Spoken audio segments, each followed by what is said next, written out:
You're entering Corsi Nation. Now today we're going to do a deep dive into my book on the Kennedy assassination and a book I wrote earlier, which is Coup d'etat. Now the final analysis, the assassination of John F. Kennedy, the final analysis is done extremely well, and Archbishop Vigano in Rome has written a new foreword to the book. It's here. We're going to be posting this foreword up on the Amazon listing, and we'll be doing a new edition of the book, which includes this foreword. It's extremely well done, but what the Archbishop is saying essentially is that this was a coup d'etat, and the book proves it was a coup d'etat conducted by the CIA on orders of the CIA. Kennedy was killed on the orders of the CIA, and he says that basically that this coup d'etat, which is what the assassination of John Kennedy was all about, was the deep state taking over the United States. And he compares it to the deep church taking over the Catholic Church with Pope John the 23rd and the Vatican II, which also occurred in the 1960s. And so what Archbishop Vigano is understanding is that all of this confronts us. He says the final analysis has the merit of directly confronting the reality of the coup d'etat that was perpetrated by the deep state through the assassination of President Kennedy, was considered an obstacle to the achievement of objectives that today we understand were achieved in any case, with or without the approval of the sovereign people. A coup that has led the institutions of the United States of America, not unlike those of other nations and of the Catholic Church herself, to be the unique and totalitarian expression of a subversive power that dangerously combines the individualistic interests of capital with the tyrannical methods of communist collectivism. This privatization of the state is mirrored in the chronic and irreversible indebtedness of the citizens, who are called upon to pay the bankruptcy costs. The speculations of a very powerful international financial lobby. And it should not escape our notice there is a parallel within the privatization of the Catholic Church, which is now been taken over by an elite no less subversive than that of the deep state, in which positions of power have been infiltrated by heretical and corrupt prelates who use the authority of Christ to guarantee obedience from the faithful. To me, it is clear to me, and this is the reason why, as Archbishop and former Apostolic Nuncio to the United States of America, I agreed to write this preface, that this coup necessarily had to avail itself of the ideological support and moral support of the Catholic Church, which otherwise would have represented an obstacle to the fulfillment of the project of the New World Order. This is why I believe that the events related to Kennedy's assassination should be read as part of one narrative together with those that led the Church of Rome to progressively become the spokesperson for the globalist plan, a plan on which some lobbies were working that today are leading to the dissolution of the social, moral, religious, cultural, and economic fabric of Western countries. It's a very powerful statement, and I'm going to illustrate in part one other dimension of this, not just the Catholic Church, but that the coup d'etat that occurred when John Kennedy was assassinated by the deep state, the CIA, military-industrial complex, with the complicity of the press, saying Lee Harvey Oswald was the lone gun assassin. All of this together, in the Department of Justice turning a blind eye, the Secret Service destroying evidence, and all of these together indicate a dark force that has taken over our institutions. And I'm going to make the point that's continuing. So I'm going to transition from the final analysis, a book I have just written that is currently a bestseller, to a book I wrote a few years ago called Coup d'etat, which is exposing deep state treason and the plan to re-elect Donald Trump. I wrote this book before the 2020 election, and I was aware that the move was going to be underway. I wrote it in 2020, before the election. I wrote it starting in 2019, published in 2020. And the whole idea here is that the coup d'etat is continuing, and it's now going into the open. Now, I want to read a couple paragraphs from the introduction here that Doug Horn wrote, and explain a couple of points he's making in detail. He says the assassination has been likened. Doug Horn, by the way, was on the Assassinations Records Review Board. He became an expert in the medical evidence. He wrote 5 volumes on the medical evidence called Inside the ARRB, Inside the Assassinations Records Review Board. They're outstanding. Doug Horn said the assassination has been likened to a 500-piece jigsaw puzzle for which 250 pieces have been discarded, thrown away. The 250 new pieces substituted for the discarded pieces are intentionally fraudulent, designed to create a picture of what happened that is very different from the reality on Elm Street in Dealey Plaza. The end result has been a puzzle that does not come together at all and will not allow the student of the assassination to create any coherent picture of what happened on November 22nd, 1963, unless the fraudulent puzzle pieces have first been identified and then thrown out. I submit that only after the fraudulent pieces of the puzzle are removed can the missing pieces to the puzzle, that is, the real evidence that was suppressed, be rediscovered and the true picture reconstructed. He said, throughout my adult lifetime of research into the JFK assassination, I've come to understand that the fraud in the medical evidence that I'm discussing here includes the following. And he goes through all of the evidence that leads him to the conclusion that this was a coup d'etat.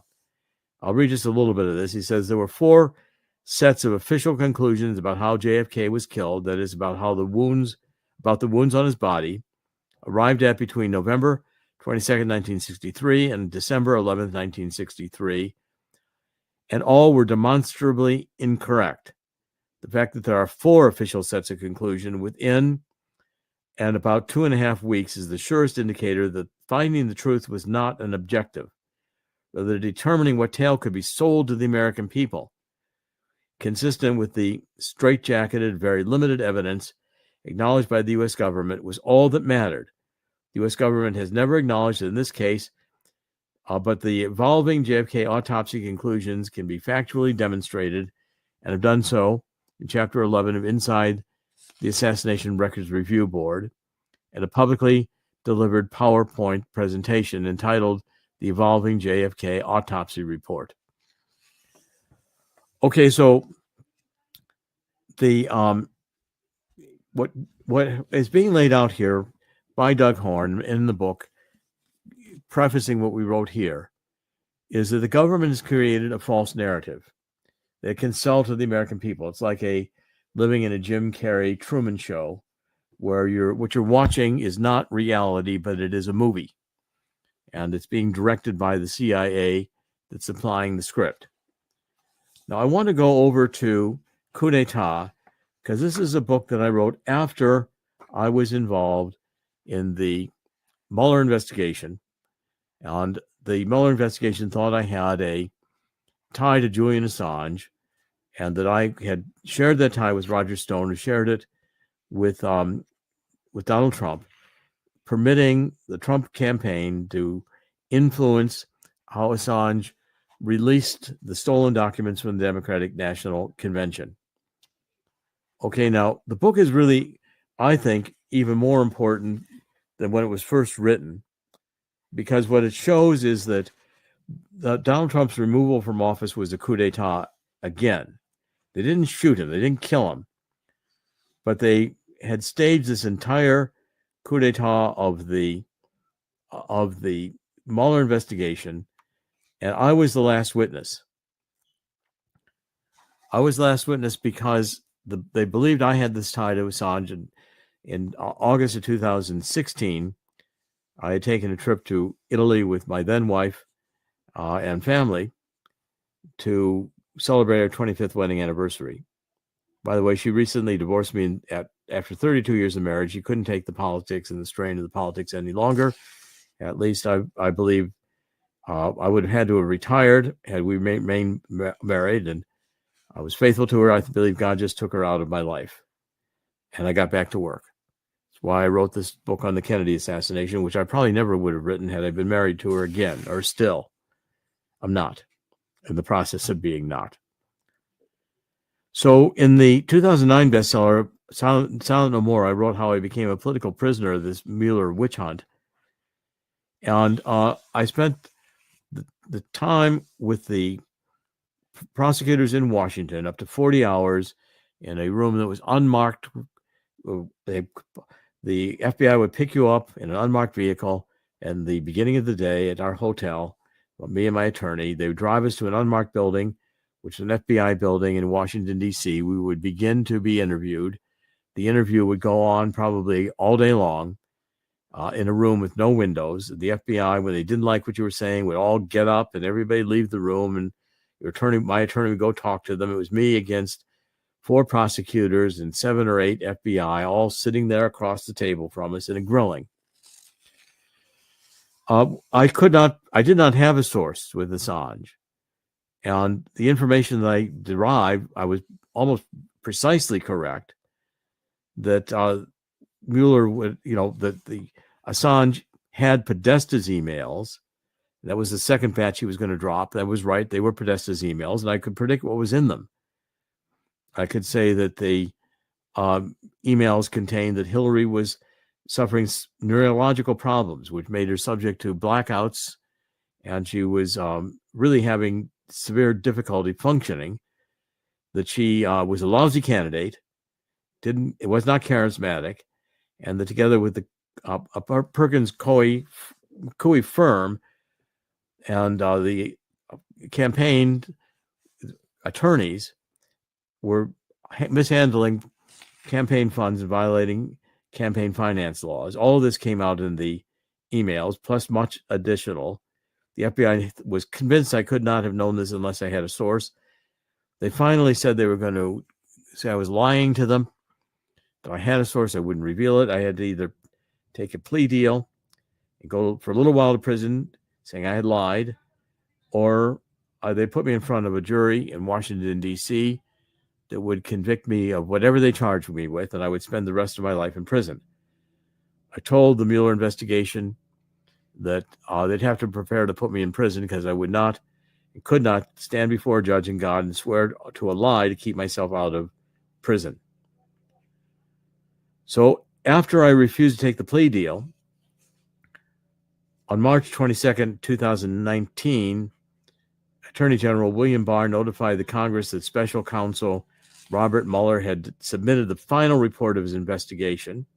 2 days later, on March 24th, in a 4-page letter addressed to Congress, Barr summarized the conclusions. He said, number one, the Special Counsel's investigation do not find the Trump campaign or anyone associated with it conspired or coordinated with Russia in its efforts to influence the 2016 election. That's after 4 years of Russian collusion and FBI investigations and creating false narratives to sell to the American people, exactly as was done in the Kennedy assassination. The second conclusion was the special counsel did not draw a conclusion one way or another as to whether examined constituted obstruction of the investigation. But the key was there was no Russian collusion, despite the fact that Trump's treat was no collusion, no obstruction, complete and total exoneration, keep America great. And Barr's letter set off a firestorm. CNN and MSNBC began a daily drumbeat, hyping every tidbit of new information, continuing to suggest that Trump had colluded with Russia. I was on the media in that time. I was examined and grilled by NBC, ABC, CBS, PBS, you name it. Everybody wanted to interview me. And I consistently said that I did not have a source, which was true. I did not have a source. And I continually tried to expose how it was the government that was lying. Now, I want to give you a couple pieces of information that I think are critical to see how these tie together. Because you have a deep state covert act creating the Steele Dossier in order to create evidence, supposed evidence, of Trump colluding with Russia.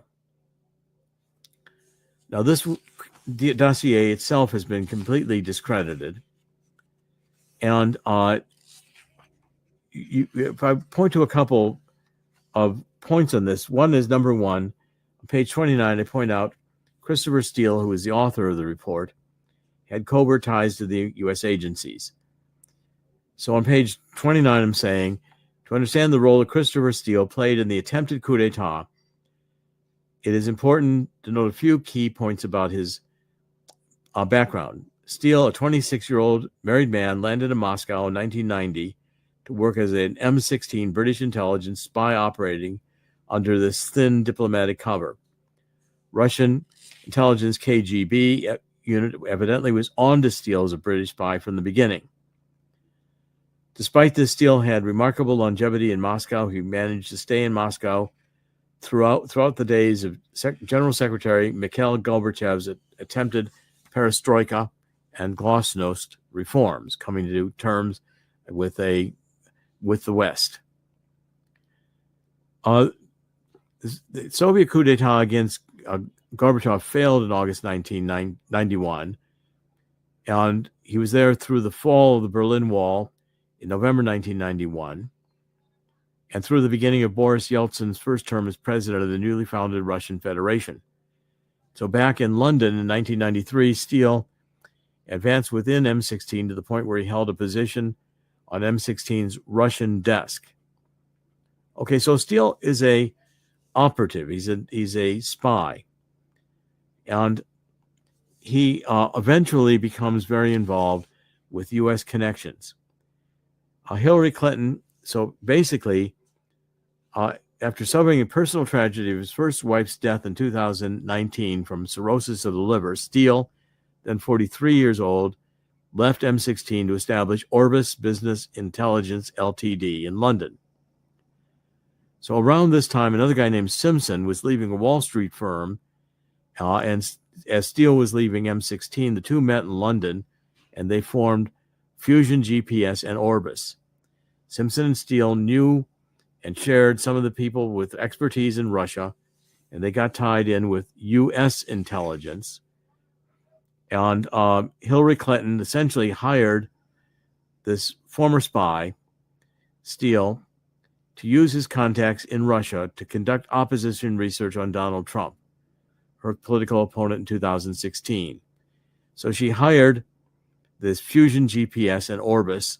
Orbis became a subcontractor of Fusion GPS, and the two worked together to produce evidence of Donald Trump's collusion with Russia. Okay, now, Steele is also back-channeling into the Department of Justice. On 2019, Steele admitted under a deposition taken in London that in developing the Trump dossier, he used unverified reports he pulled from CNN's iReport website, unaware the submissions on that website were made by members of the public and not checked for accuracy. Okay, so Steele leaks the dossier, and essentially in a London deposition, Steele admitted that when the Trump dossier was finished, he provided a copy to journalists in order to make it public, so that the information in Trump's candidacy, which was harmful in that dossier, would get repeated by the press. A Steele leak to Michael Isikoff, the chief investigator for Yahoo News, was particularly damaging. On September 23, 2016, Isikoff published an article entitled U.S. Intel Officials Probe Ties Between Trump and Kremlin.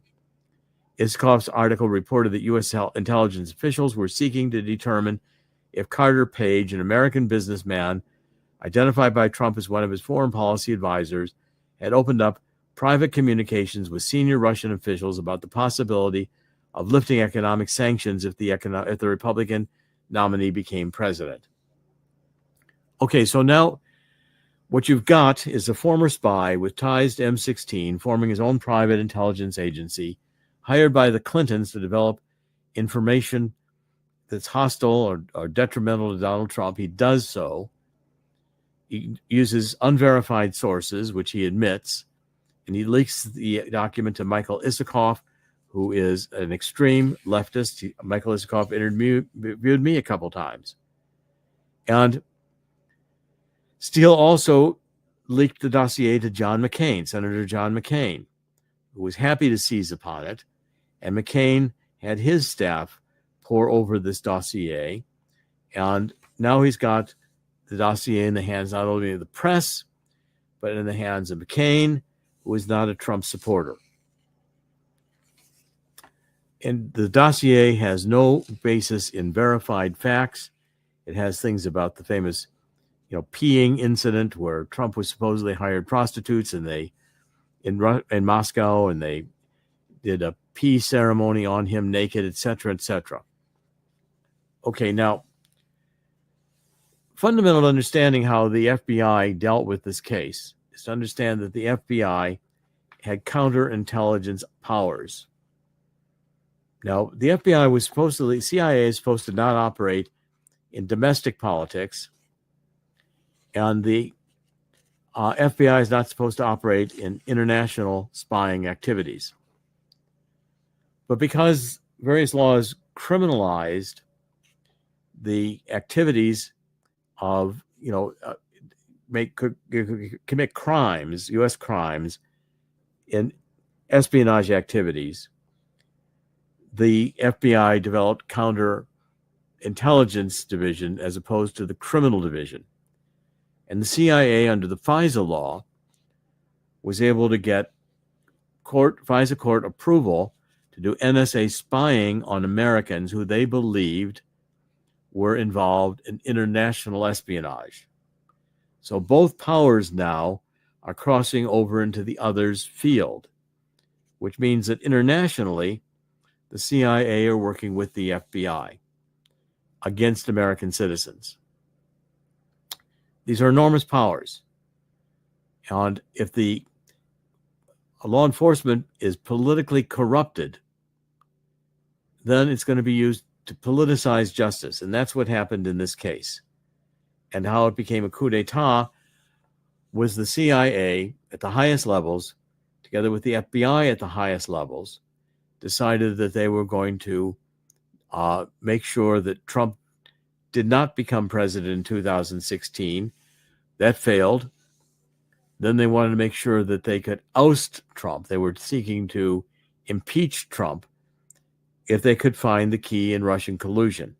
And why I'm pivotal to both of these is I've co-authored with Dr. Mantic the book on JFK, which shows how the government operated there to create a lying narrative to cover a coup d'etat. And here I'm doing the same with Donald Trump, showing how the lying CIA, together with the lying FBI and Department of Justice, created a false narrative to defeat Donald Trump, to impeach him, to remove him from office, and to make sure he would never run again for president. Now, the key element of entering the Steele Dossier into the FBI, which triggered the opening of this international operation of counterintelligence, was that Christopher Steele, who wrote the dossier, and Gun Simpson, who assisted him, they both had ties to the Clinton campaign and to journalists known to be Clinton partisans. And so their goal was to get before the American public the narrative that Trump had been working with Russia to steal the 2016 election from Clinton, and given their blind determination that Clinton was the heir apparent to the 2016 presidency, those working on the Clinton campaign had confidence the public would accept the narrative the mainstream media fed them, whether it was true or not. So Bruce Orr, senior officer within Obama's Department of Justice, admitted that he and Steele first met in 2007 while Steele was still with British intelligence MI6, I'm sorry. Orr had traveled to London to speak with the British government officials about Russian organized crime, and the U.S. office in London set up the meeting. Orr saw Steele in 2008 at an international conference in London on the subject of Russian organized crime. They stayed in touch. Bruce Orr and his wife Nellie played a major role in the Department of Justice's clandestine involvement in the Steele Dossier.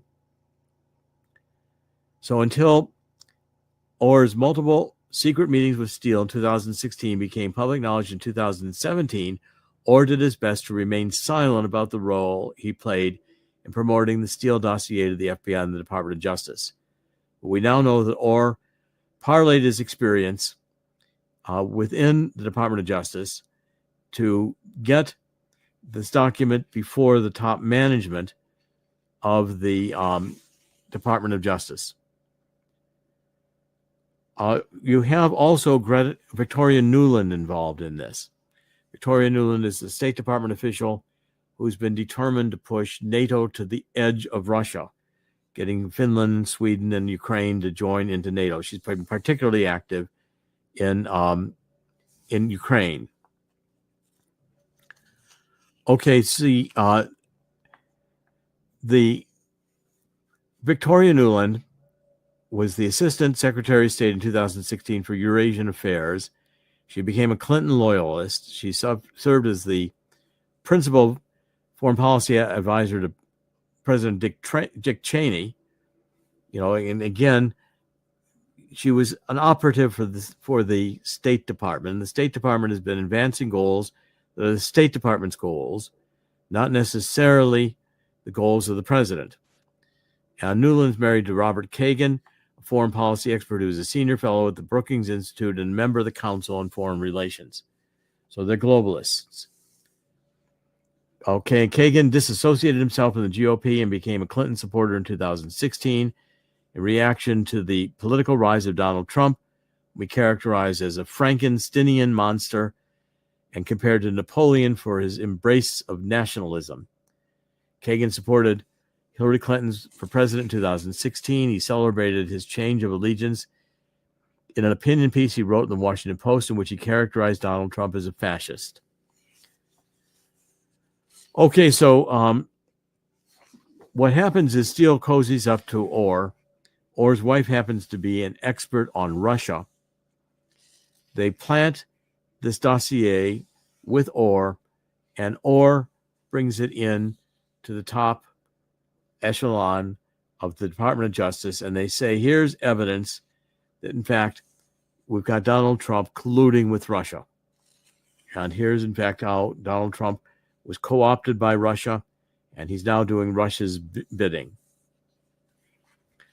The counterintelligence operation that was set up by the Department of Justice moved various Department of Justice officials and FBI officials to start operating in Europe to get Hillary Clinton its goals advanced of establishing a tie with a tie together that would defeat Donald Trump, a tie between Russia and Trump of collusion, which was the heart of this lying Steele Dossier.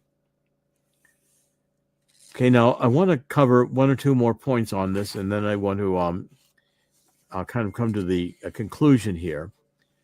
But if this detailed process worked through, there are two major parts of the setup. One is that when the emails are stolen from the Democratic National Committee in 2016, the Democrats organized a cybersecurity firm that was controlled by the Democrats to produce a report that said that there are signs that Russia stole the emails. And this was done through a certain identification of a metacode in the emails that were stolen. And it was all a lie. There was an article published as well in the Nation of all places, and I met some people involved in that article that demonstrated that in the time sequences with which the emails were stolen, they could not have been a hack. It had to have been an inside job. But yet the intelligence agency chiefs all came out with a report that said Russia stole the emails. So when I was before the Mueller team, and I said, wait a minute, I've gotten a lot of information about how the Democrats put their computer system together. I had a source that was an inside source, which I revealed to the FBI, and said that the email servers were not on a campaign server. They were on an internal server that the DNC used for conducting email traffic, and that Podesta had been extremely sloppy with his passwords. He actually left them on the desk of his secretary and open to be seen so she could open his emails and read them. That intelligence report became key to establishing the Russian collusion, and it was Brennan and the head of the NSA. All these top intelligence heads said that Russia stole the emails, and that Trump had somehow or other arranged to work with Assange to get the emails and to use them against Donald Trump. Now, the FBI, in trying to make this case, used foreign operatives, people like Stephen Helper, who were running international institutes in London or in Rome, and they went after Carter Page and they went after Papadopoulos, who were two minor Trump campaign officials who played minor roles and were unsophisticated in international politics. And they were set up in these conversations by these operatives in Europe working with the CIA to suggest that Trump had and knew about the emails well before they were released. Again, the FBI, having spent time with them, these 40 hours in these intense grillings, were absolutely, there were certain assumptions they made that you couldn't challenge. You couldn't challenge that the Russians did not steal the emails. It was an inside job from within the Democratic National Committee. You couldn't challenge that, in fact, that Assange was given the emails and Assange had published the emails, but Assange had not coordinated with Donald Trump to release the emails in a manner to hurt Donald Trump, or hurt Hillary Clinton. Now, Assange himself denied involvement of the Russians in thieving and stealing the emails. In fact, he strongly suggested that it was Democratic operative Seth Rich who stole the emails and got them to the Russians. Got them to Assange, not the Russians.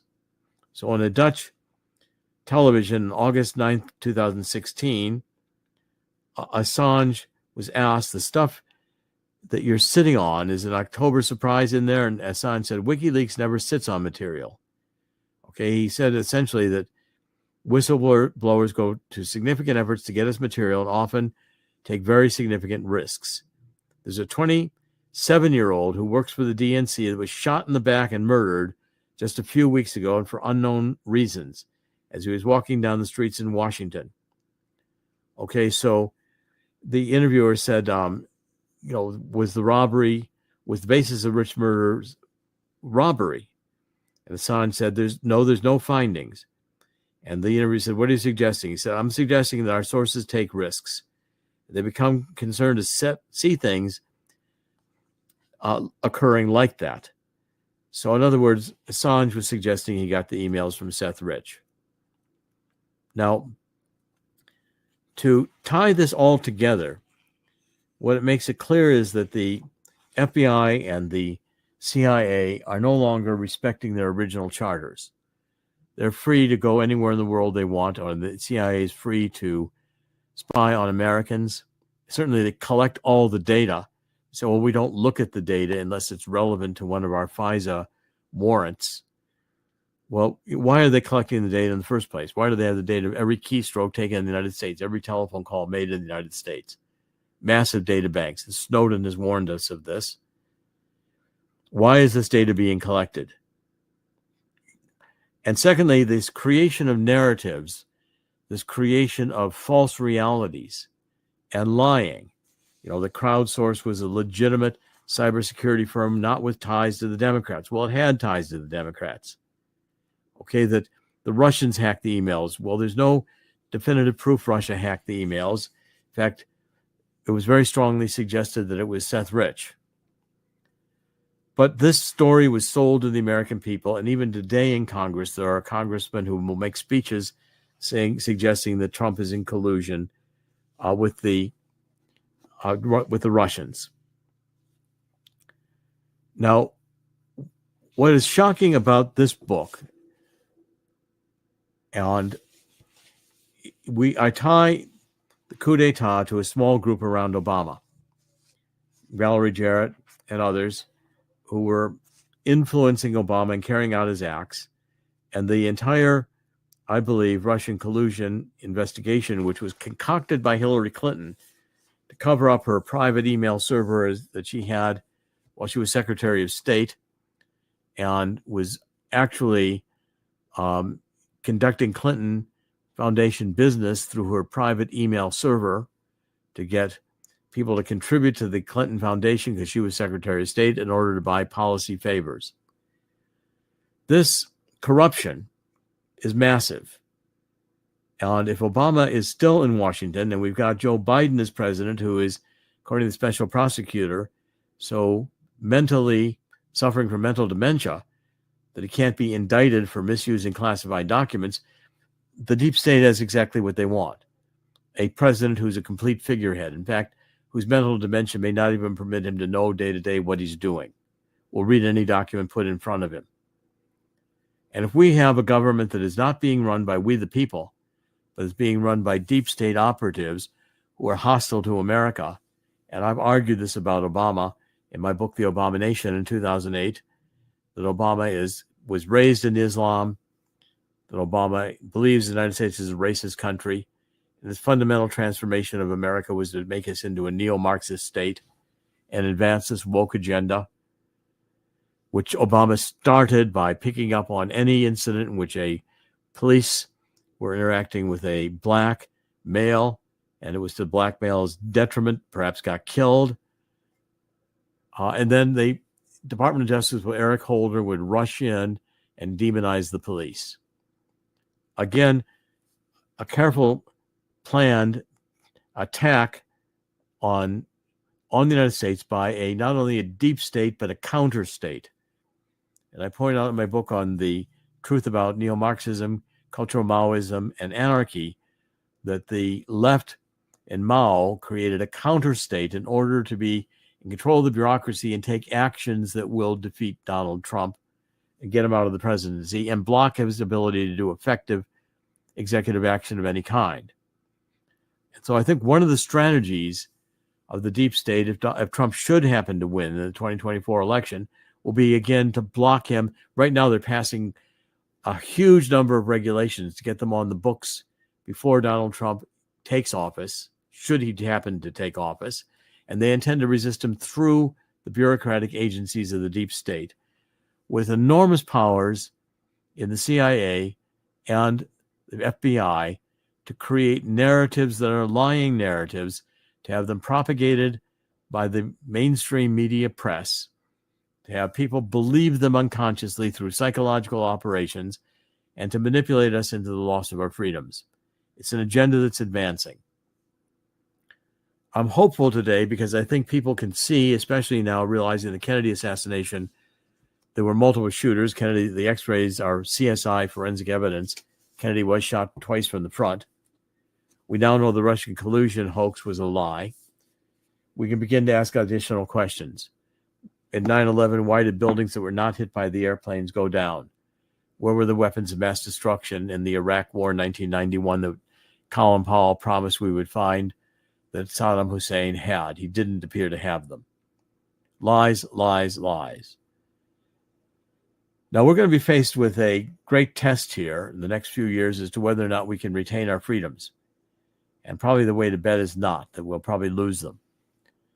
But I believe that in the spirit of, we're going to get a judgment of God, by spirit of 2 Chronicles 7:14, if we get down on our knees and pray, God will hear our prayer and heal our land. And it's going to take an intervention by God at this point, not to have a nuclear war. With these demons creating war in the Middle East on their narratives there, their narratives in Ukraine, us supporting Hamas with the Clinton administration starting out, moving in that direction. Obama is much stronger in support of Iran, and Biden doing everything they can to appease Iran, returning money to them, giving them the means to fund terrorism. And we're getting false narratives created again today. The narratives of the crimes that Trump is being charged with. We're seeing lawfare in the open. We're seeing these trials against Trump based upon habitual liars like Michael Cohen. The American public are beginning to see through this. And as the economy continues to falter, as we continue to have the destruction of the middle class and the destruction of the dollar, I think these demons, and I believe satanic demons, who are intending to destroy the United States and are taking active steps to destroy the United States. It's not accidental. They're conducting a plan that's continuing in the coup d'etat that began with Jack Kennedy's death, perhaps even earlier. I'm going to look at Pearl Harbor eventually, if I get to write a book on that, showing how FDR baited the Japanese into attacking us to get into World War II. A little long story. But the bottom line here is that it's a spiritual war. And that's why I'm so pleased to have Archbishop Vigano's support. This is a moral battle. And it's one that we will lose our souls if we lose the battle. So I want to end in this spirit of 2 Chronicles 7:14. If we get on our knees and repent, God will hear our prayer and heal our land. I was able to not get indicted under the Mueller investigation and know in detail how that narrative was constructed, which I'm telling you and explaining to you in coup d'etat. Once we see how the government operates, lying, creating the psychological operations, the government's not going to be as effective as it was because their game is now in the open. The curtain has been pulled and we see the wizard standing there. I encourage people to read these books, to think about these issues, and not to be fooled by narratives, by hip-hop, TikTok, or other lying narratives that you hear daily in the White House press room. I was denied press credentials, even under Trump. The press does not want the truth. And my books are all about the truth about energy, global warming, and climate change, the truth about neo-Marxism, cultural Maoism, and anarchy. The truth is critical to setting us free. In the end, God wins. God is going to win here. God did not create the human race to be a failure. And we could go through an extremely harsh judgment of God, which I see could include a nuclear war. And I hope and pray I'm wrong. If enough of us repent, I think God will intervene and we will be spared the worst that could possibly happen.